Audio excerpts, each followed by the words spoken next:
to invite all three speakers that just went up to do a Q&A session with the audience right now.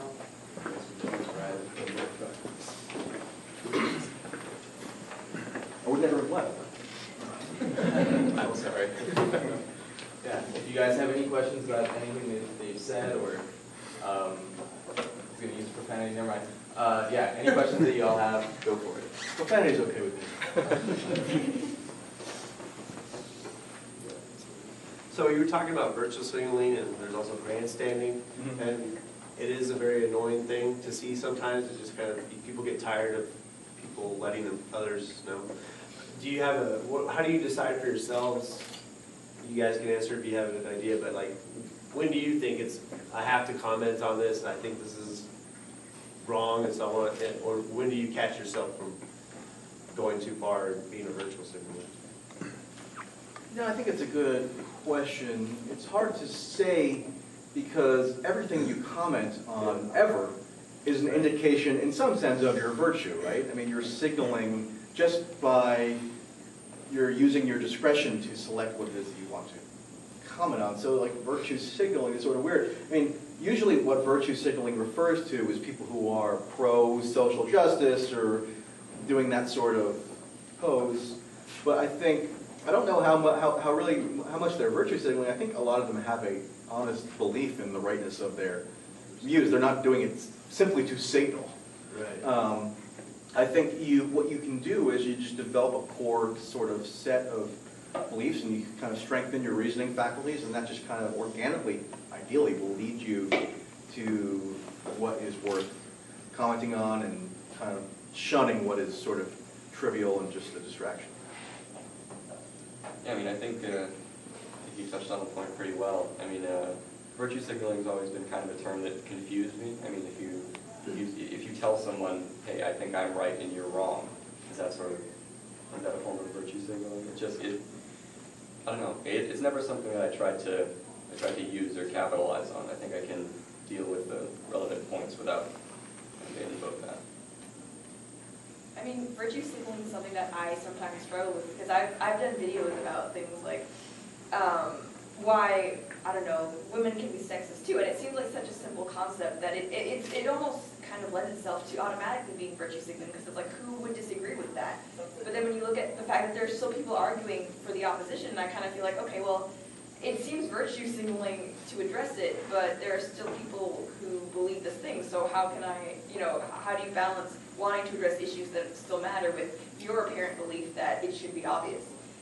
So that to me is something that I sometimes struggle with, and actually I've done videos, one just recently about like race mixing and how that's okay. That to me, that kind of does seem like virtue signaling, because like obviously, I mean, I don't want to say current year, but yeah, current year, I think most of us agree race mixing is not a big deal. But at the same time, a bunch of white nationalists were attacking me for it. So it's like, yes, this is virtue signaling, but there are still people who believe this. So it's a tricky position, and it's hard to not appear self-righteous sometimes. But I think personally where I kind of draw the distinction for virtue signaling the most is when it's sort of almost this manufactured indignation about something that I think otherwise would not bother people. I don't know, like maybe I think maybe the Pepsi ad would be maybe an example of virtue signaling, and them trying to like cash in on riots are bad, but we can get along through the power of Pepsi. Like that to me kind of was a little bit virtue signaling, or even the people who were against it. Like obviously Pepsi doesn't think that, their cola soda can solve all of our current struggles, but I don't know. Virtue signaling abound everywhere. Just give a soda Pepsi. Yeah. I think the point about manufactured indignation is the right way to think of what virtue signaling entails. I think when things get a little hazy is when virtue signaling is applied to people who do appear to have a genuine commitment to what it is they're espousing, but in the case of like a Pepsi where they're trying to sell soda based on, I don't know, using the social justice sort of lexicon, I think that could be rightly termed. Yeah, I think if you're being dishonest about your feelings, then that's kind of... You look deeper into that person's other work and you find a whole bunch of incongruencies and hypocrisies, and you're like, wait, really? This concerns you? Do you think if a third-party candidate, such as a libertarian, gained enough momentum that there would be more of a connection between the left and the right? Like, do you think a third-party candidate could work on bridging the divide between right-wing and left-wing? I'm not entirely sure. I think if any election was going to be, the election for a third-party candidate, it would have been this one. But I'm not sure if we were given the best options. You can't strike a Lebo if you don't know where a Lebo is. Yeah. I mean, but yeah, I think the dissatisfaction with various parties is growing. I mean, what I enjoyed about the primaries was that the Democrats seemed to be the Democrats' strongest critics, and the same thing with the Republicans. When we got, Trump on one side and Clinton on the other. I enjoyed that very much, but I'm not sure if there's going to be enough support for a third-party candidate for it to ever sort of bridge a national divide.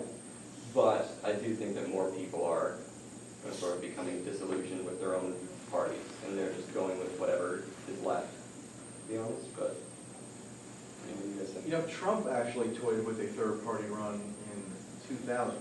He was going to be running on the Reform Party ticket, and he had this exploratory committee, and everybody kind of deemed it a publicity stunt, and then 16 years later, kabloom. But I think that there's something there, and I think there is I think people are basically fed up with the Ori party structures, but I think what 2016 kind of demonstrated is that within those structures, there's a lot of room for rapid change. I mean, Trump basically led a, quote, hostile takeover of the Republican Party. I mean, if you can remember back in the primary, there was basically nobody of any prominence in the party who was in favor of Trump. And yet, he somehow managed to work within the party structure to mount a successful, basically, coup within it. And Bernie Sanders, likewise. If the rules of the Democratic Party had been different, Bernie Sanders would have won the Democratic nomination. Yes. And that would have been unthinkable not long ago.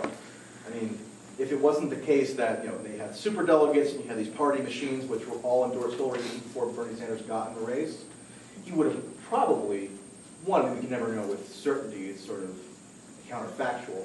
But I think what the primaries of this previous cycle demonstrate is that this impulse to find a third-party solution is maybe attainable within the confines of the two parties.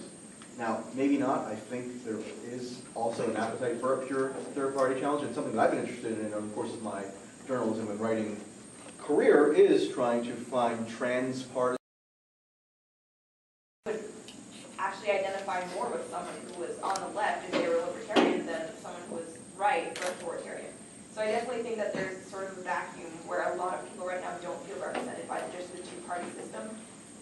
I'm skeptical how soon it would be possible to actually have an independent person as president, because I do think voting strategically and stuff like that matters, especially with the Electoral College. So I'm not going to tell everyone to just vote independent and it'll be fine, because just short term I don't think that's going to happen. But I think in the future maybe, especially if at least the online libertarian movement, if that keeps growing, I don't see why not. Do you think we're going to get rid of the Electoral College, and should we? I would say no, we are not going to get rid of it, because the process for getting rid of it is a constitutional amendment, which is an incredibly cumbersome process. I mean, if liberals were not incensed enough by the 2000 election to actually put into place a process to eliminate the Electoral College in time for the 2016 election, they're probably never going to get their act together and actually do it. I mean, there's always just sort of I think in the immediate aftermath of the election, there was some consternation around the Electoral College that was sort of not very long lasting. People move on. Should we get rid of it? I think it's probably, here was my reaction to when there was a lot of, after Trump won with without a majority of the popular vote, or winning less of a share of a popular vote than Hillary, a talking point that you heard.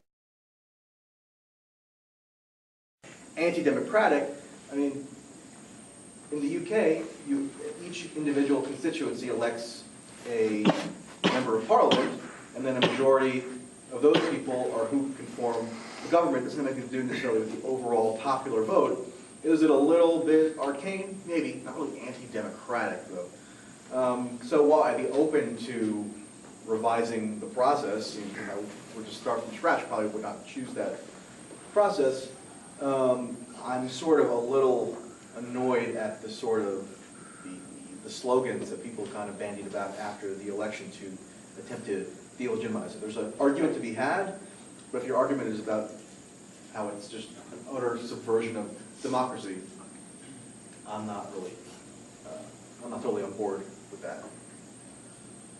Yeah, I think, Well, anything I would have said is already been said. I'm strongly in support of the electoral college, and I think it's because, you know, when people say, oh, it's not democratic, it is democratic when you're looking at states' rights, right? Because the idea isn't that people vote for the president, it's that states do. And I think, you know, the way that the American government system is set up, I don't think it's fair that people in New York and California would get to vote for the president, which is, in essence, what would happen if the electoral college were to be dismantled. Great. But something that I think would be a good idea, and something that I think states could do, you know, on a more local level, is to have the electoral college votes be divided. So, you know, like Maine can actually split its electoral college votes, and I think that's what happened. And I think it may be also New Hampshire. I think that might be a way of sort of Nebraska. Sorry, Nebraska. Yeah. So I think that might be a better way of kind of bringing more of a not democratic, because I already think, you know, there's something to be said about the states voting, but that might be a way of appeasing more people, because, you know, that way if there's a very slim margin in the states, it's not like it's winner take all like California. Trump would have gotten electoral votes from California. You know, Clinton would have gotten votes from Michigan, that sort of thing. But overall, I think it's a good system, and, you know, I've gotten a lot of comments right after the election from people who were in Europe mocking the U.S. system and how undemocratic it is. If you look at somewhere like Germany and Angela Merkel, she only had about 25% of the vote, I think it was, when she was elected. So, you know, it's not like the parliamentary system is perfect either when you have all of those parties. I don't know. I mean, no political system is perfect, but I think the electoral college does its best.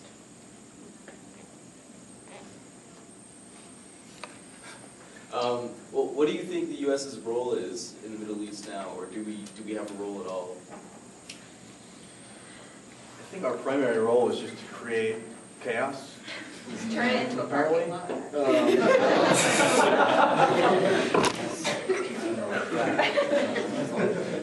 I mean, I think history probably tells us, with not much ambiguity, that U.S. intervention in the Middle East has caused a lot of problems. So why we need more intervention? I mean, so the burden of proof on people who assert that we need more intervention, the burden of proof is on people who assert that more intervention is needed. Whereas in these debates, it kind of gets warped where if you're in opposition or a skeptic of some kind of incursion, then somehow the onus is on you to argue that position, where you're just saying do nothing, or you're saying we should not do this. So it's just sort of this sort of weird inversion that you see in these debates around military adventurism. Somehow the burden of proof gets placed on the person who isn't even positing that something ought to be done. It's sort of warped. I mean, we have a client state in the Middle East that we fund to the tune of many billions of dollars a year. We support every incursion that they do, no matter what the civilian told. That would be Israel. I mean, we are now bombing Syria, Iraq, Yemen, Libya, Somalia. Am I missing it? So, I mean, our societal commitment to intervening in the Middle East is just huge. And people, I feel like, are so numb to it at this point, or just sort of aren't even moved by the really extremism of that policy, that when there's a new intervention on some given week, it sort of doesn't even register with them as something that needs to be really thoroughly considered. I think that's sort of a corrupting impulse. I mean, if we've got to the point where attacking a sovereign government with no public debate on probably false pretenses is just like another day's news cycle. That speaks to a certain kind of decadence that has really taken root in the populace. I think people ought to be more cognizant of that. That sounds like a declining empire to me. I don't want to get too grandiose, but we're obviously vastly overextended. I mean, Trump campaigned on America first, and we're spending $100 billion in one day, you know, bombing an airfield. Like, how about some infrastructure from that money? I think that would be a reasonable query to him. That's probably what I would ask him if he was available. So that would be my answer. My main concern about the whole Middle East situation is the enforcement of international treaties, because I'm sure all of us know that the UN hardly does anything until the US does something first. And what bothers me is we have these conventions. We have the Chemical Weapons Convention, we have the Genocide Convention, and what bothers me is if we need to find a way to effectively enforce these things. If sanctions don't end up working, if quiet diplomacy doesn't end up working, if trying to persuade the UN to do something doesn't end up working, you know, where are we left? You know, we have to choose whether we want to have these conventions or not. But I mean, it's my position that we should. But it's definitely a complex situation. But I would prefer to have these conventions enacted, and in order to have these conventions enacted, there needs to be some sort of enforcement policy. But as to specifics, I don't think I'd be able to give you that. But I'm very, very critical of any military intervention that is not, you know, I guess, direct response to a threat. So in terms of the Middle East, I think what we've seen is just failed attempt after failed attempt at regime change and nation building. And you know, it's funny, when I was in my final year of university, I did my senior research thesis on Iraq and the wars that happened there. And I mean, it is a fact that after the invasion, Iraq was worse than it ever had been. And I think we see that now with the formation of ISIS. I'm not going to say that America made ISIS, but it was at least partly responsible in creating an environment where ISIS was able to thrive. And you know, if you look at Iraq and if you look at Libya, I don't know how you can make an argument that yes, this is a good idea. Like, third time's the charm. This will be the time that it works. And you know, in response to that, I've had people say, "But like, what about Japan? What about Korea?" And it's like, well, we're still in Japan, and that was like what, 70 years ago. So I mean, heck, if you're willing to spend those sorts of resources in another country when you know you still have your own people to take care of, you can argue that. But I'm going to disagree with you. And also, I mean, I think there's a very strong case to be made about what about state sovereignty, right? I mean, America is not the world police. It does not. Since when does it have the right to just launch bombs against people? Like, why does America have that privilege? And you know, full disclosure, I say this as someone who is not American and who actually grew up in a colonial power. So I'm very hesitant of any, I guess, overstepping boundaries when it comes to these state sovereignty. And I actually had someone argue, like, oh, but you know, they're a dictatorship. You think they're sovereign? America does not get to decide the legitimacy of other countries' governments. Should be said, is actually a plagiarist. I don't know if people are aware of that. He has documented plagiarism, but he has never faced any real professional sanction for that. But anyway, he went on his CNN show and said, no, tonight is the night that Trump really became the president. It's just like, the fact that people who have positions of prestige and influence actually believe that, I mean, that should be taken as pretty ominous in my view. You have Brian Williams on MSNBC narrating the dramatic airstrikes and gushing that it was a sight of beauty, and he was like quoting Leonard Cohen or something. It was just beyond absurd. But you know, one reason why that these military interventions are so recurrent and never seem to end despite the documented record of heinous failure is that because it unites the political establishment around an enemy, and it gives everybody this sort of fervor that they can use as sort of an organizing force. I mean, war is a force that gives them meaning, apparently, and that's sort of depressing. So you said you didn't want to get grandiose, but let's get grandiose. Okay. Oh boy. I know that we discussed the feasibility of third parties and hopeful but not likely. Do we think that the Democrats would break up, or the Bernie Sanders wing might become way more influential in the future? And where do you think the Republican Party goes? And then this is the big part, is does it even matter? Because with an overextended military, a decadent media, and fiscal debt and everything else, does it even matter? I think imperial decline is probably inevitable, to get a little grandiose. But I think there are probably mitigating steps that can be taken to mitigate the worst ramifications of that. Whether that is a fracturing of the two main parties, I'm not sure. The thing is, the parties have such a monopoly on the legal system. I mean, so parties exist because there are legal structures that underpin them at the local level, at the state level, at the county level, at the national level.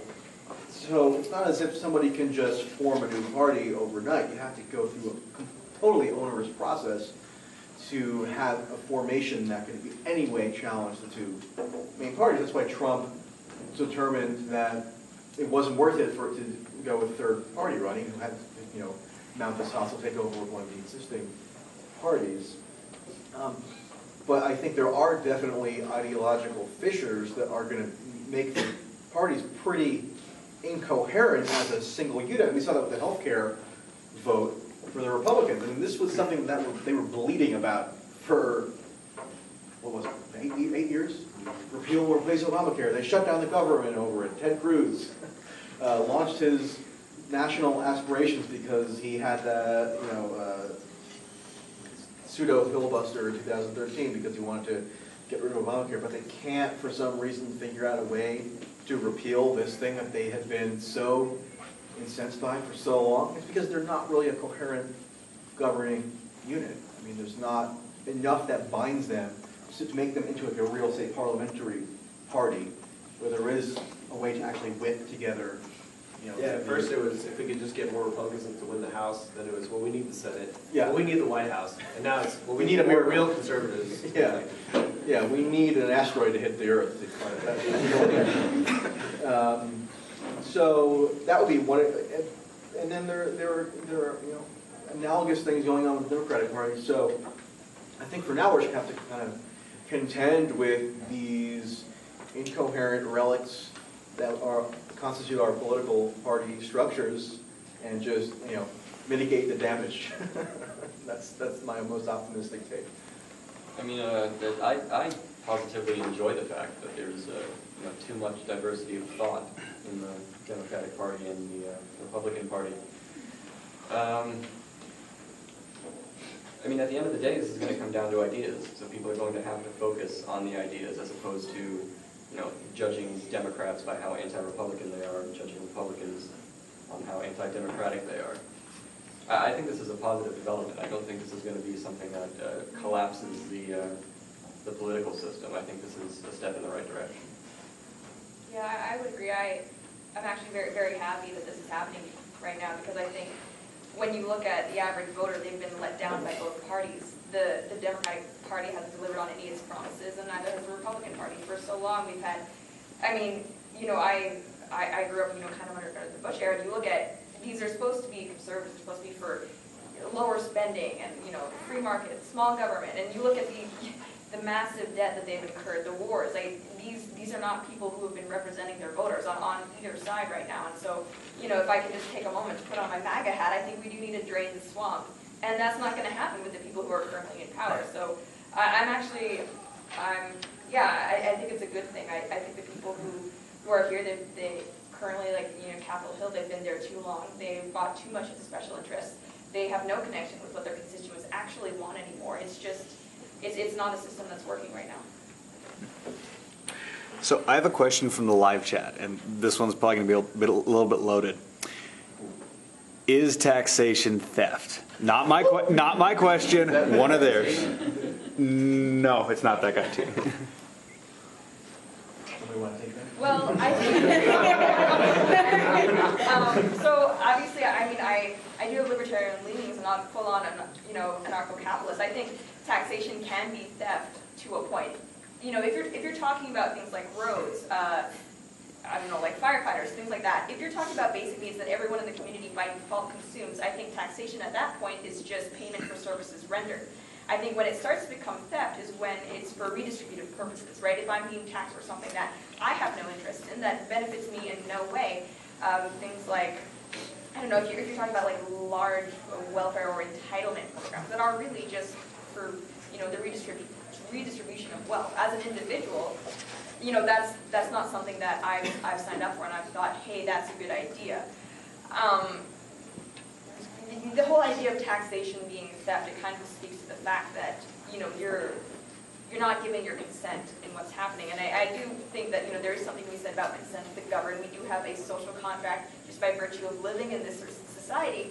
But I think, you know, when we start to look at tax rates, maybe in Europe, that are like 50% or even in Canada, I think it's harder and harder to justify when you get into those upper brackets that it is just for services rendered for your own good. I think after a certain point it starts to lend itself to just, you know, building up the state rather than actually benefiting the citizens. Did I trigger the Aunt Cassie a lot? No, but apparently that guy T must be somewhere in the chat. Okay. And they're saying he must have the biggest smile on his face that you even addressed the question at all. Well, to that guy T, no, don't be ridiculous. That's my answer. All right. I'll say no comment. All right, guys, we are going to resume in a little while. We're going to have a little break. Downstairs there's donuts and stuff, so yeah.